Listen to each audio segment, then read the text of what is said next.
Hello friends. இப்ப நம்ம சமைக்கும்போது பார்த்தீங்க அப்டின்னா, உப்பு கொஞ்சம் அதிகமா போயிடும். ஸோ, அது வந்து பார்த்தீங்கன்னா, எல்லாருமே இந்த ப்ராப்ளம் வந்து ஃபேஸ் பண்ணியிருப்பாங்க. நானும் வந்து இந்த ப்ராப்ளம் வந்து ஃபேஸ் பண்ணேன்.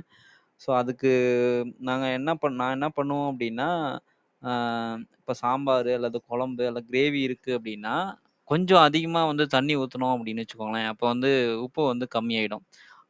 அப்புறமேட்டு வந்து பார்த்தீங்க அப்டின்னா, இப்ப எங்க அம்மாலாம் வந்து உருளைக்கிழங்கு வந்து தோல் சீவி, உருளைக்கிழங்குங்க வந்து அப்படியே அது குழம்புல போட்டாங்க அப்டின்னா, அந்த உப்ப வந்து அந்த உருளைக்கிழங்கு எடுத்துரும் அப்டின்னு சொல்லிட்டு, அந்த உருளைக்கிழங்க வந்து ஆட் பண்ணுவாங்க. அப்போ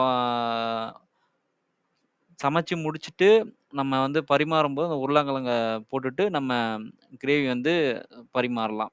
அதே மாரி இப்போ வந்து நான்வெஜ்லாம் சமைக்கும்போது பார்த்தீங்கன்னா, உப்பு கொஞ்சம் அதிகமா போயிடுச்சு அப்டின்னா, இந்த பழுப்பு நிற சர்க்கரை, அதாவது இப்ப இந்த ரேஷன்லலாம் வந்து பார்த்தீங்கன்னா, அந்த பழுப்பு நிற சர்க்கரை குடுப்பாங்க. ஸோ அது வந்து நம்ம ஆட் பண்றது மூலியமா வந்து பார்த்தீங்கன்னு வச்சுக்கோங்களேன், அந்த உப்ப வந்து அந்த சர்க்கரை வந்து எடுத்துரும்.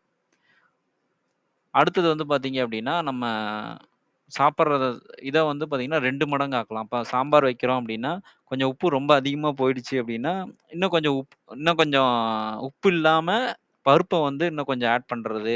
ஸோ 2 மடங்கு ஆக்கணும் அப்டின்னா, நான் அந்த உப்பு வந்து தெரியாது உங்களுக்கு. அதே மாரி காய்கறி குழம்பு வைக்கிறோம். ஸோ அந்த மாரி வைக்கும்போதும் நம்ம வந்து இந்த மாரி ட்ரை பண்ணி பார்ப்போம். ஸோ இது